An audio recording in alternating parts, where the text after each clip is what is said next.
우리에게 주신 하나님의 말씀은 마가복음 15장 33절에서부터 47절까지의 말씀입니다. 35절에서 47절.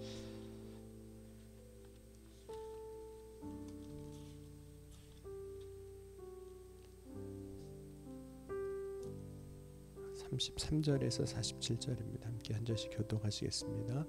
제6시가 되매 온 땅에 어둠이 임하여 제9시까지 계속하더니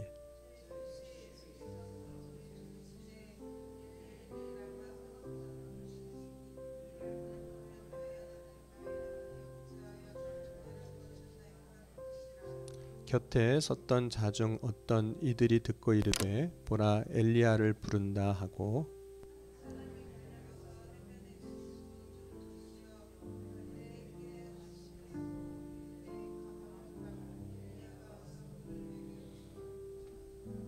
예수께서 큰 소리를 지르시고 숨지시니라.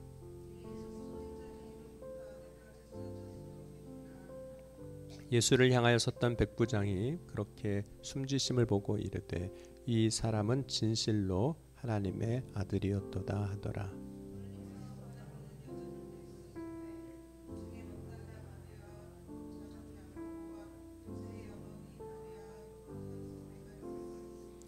이들은 예수께서 갈릴리에 계실 때에 따르며 섬기던 자들이요 또 이외에 예수와 함께 예루살렘에 올라온 여자들도 많이 있더라.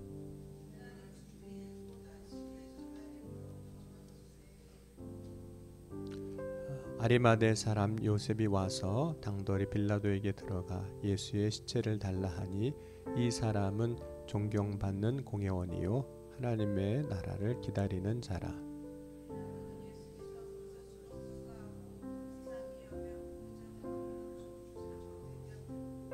백부장에게 알아본 후에 요셉에게 시체를 내어주는지라.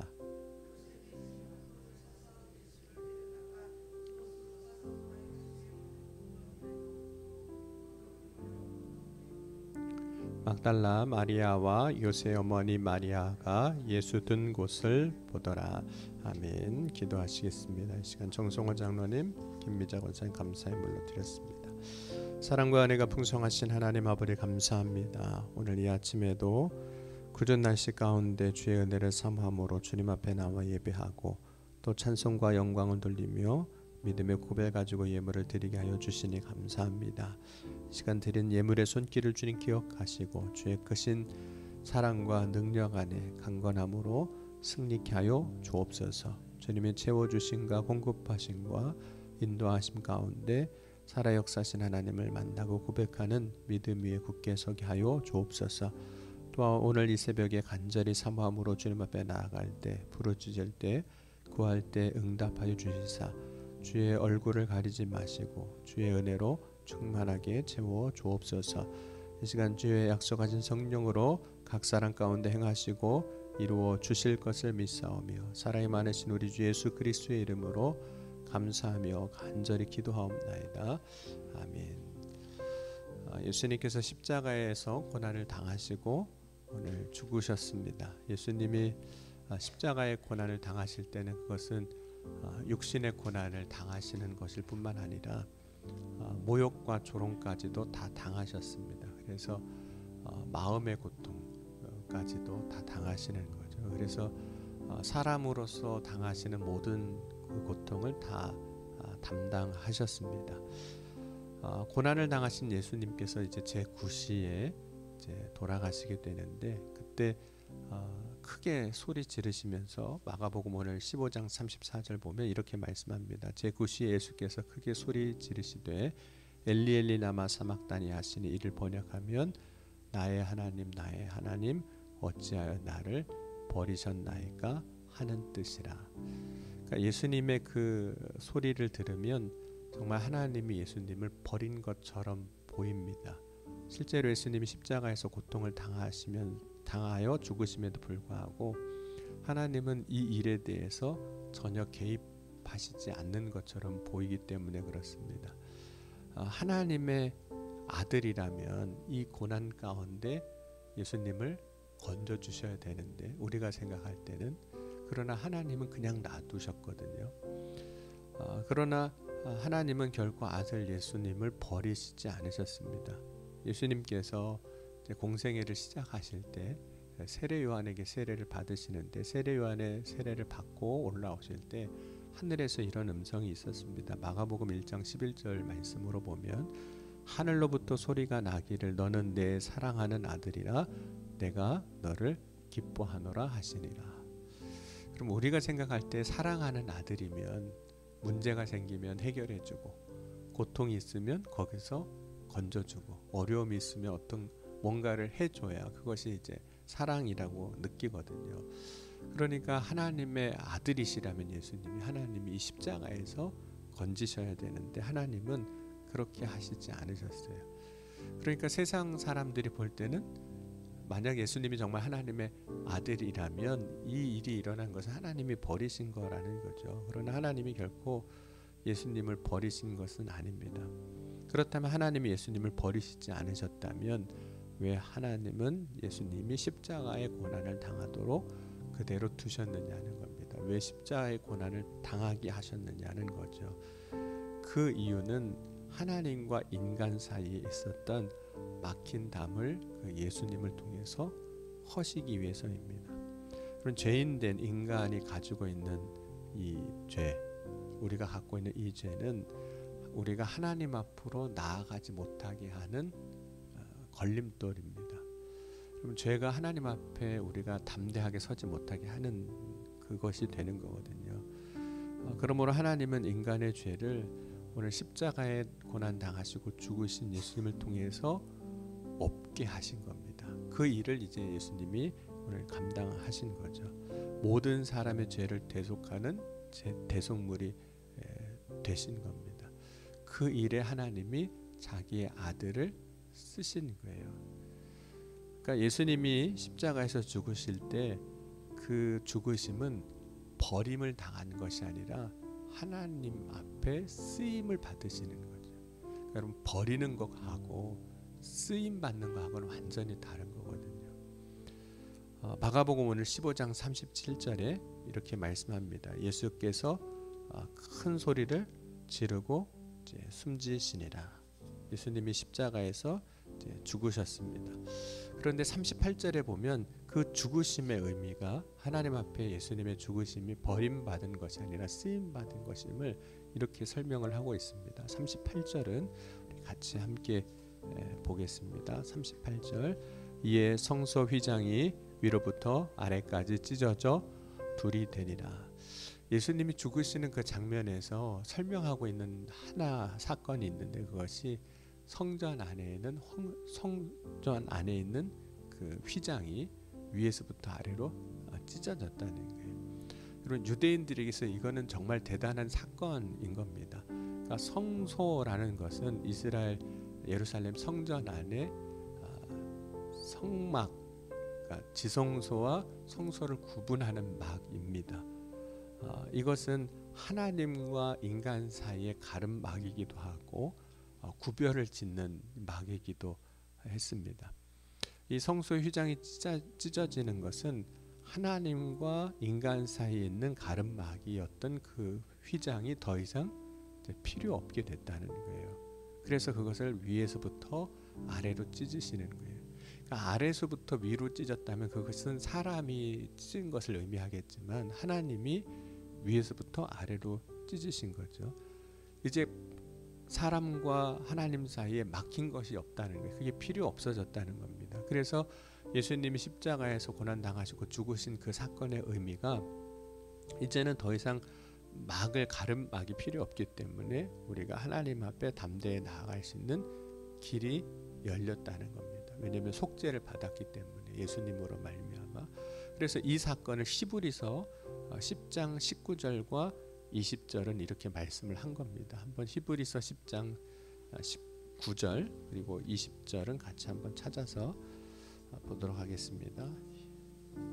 히브리서 10장입니다. 19절, 20절.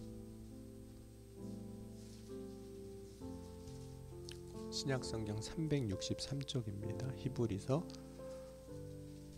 10장 19절 20절입니다. 함께 읽겠습니다. 그러므로 형제들아 우리가 예수의 피를 힘입어 성소에 들어갈 담력을 얻었나니 그 길은 우리를 위하여 휘장 가운데로 열어놓으신 새로운 살 길이요 휘장은 곧 그의 육체니라. 그래서 예수님이 십자가에 고난당하시고 죽으실 때 일어났던 사건, 성소의 휘장 위에서부터 아래로 찢어진 사건의 의미가 어떤 것인지를 이제 설명을 하고 있는 겁니다. 그러니까 예수님으로 말미암아 우리가 하나님 앞에 담대히 나아갈 수 있는 거거든요. 여러분 요한복음 14장 6절에 예수님께서도 그래서 이렇게도 말씀하셨습니다. 예수께서 이르시되 내가 곧 길이요 진리요 생명이니 나로 말미암지 않고는 아버지께로 올 자가 없느니라. 그러니까 예수님이 죽으심으로 우리가 하나님 앞에 나아갈 길을 내신 겁니다. 그러니까 여러분 그렇다면 예수님은 십자가에서 고난당하시고 죽으실 때 버림받은 걸까요? 쓰임받은 걸까요? 쓰임받으신 거예요. 하나님의 놀라운 구원의 섭리 가운데 쓰임받으신 겁니다. 그 일을 아들인 예수님을 통해서 하나님이 이루어 가신 거예요. 놀라운 일을 행하신 겁니다. 그런데 사람들이 볼 때는 버림받은 것으로 보이는 거예요. 예수님이 엘리 엘리 라마 사박사니 하고 말씀하시니까 또 버림받은 거라고 생각하는 거죠. 여러분 하나님은 예수님을 통해서 일하셨습니다. 비록 그 일 가운데 십자가의 고난 당하심과 죽으심이 있었지만 하나님 앞에 놀랍게 쓰임 받은 거죠.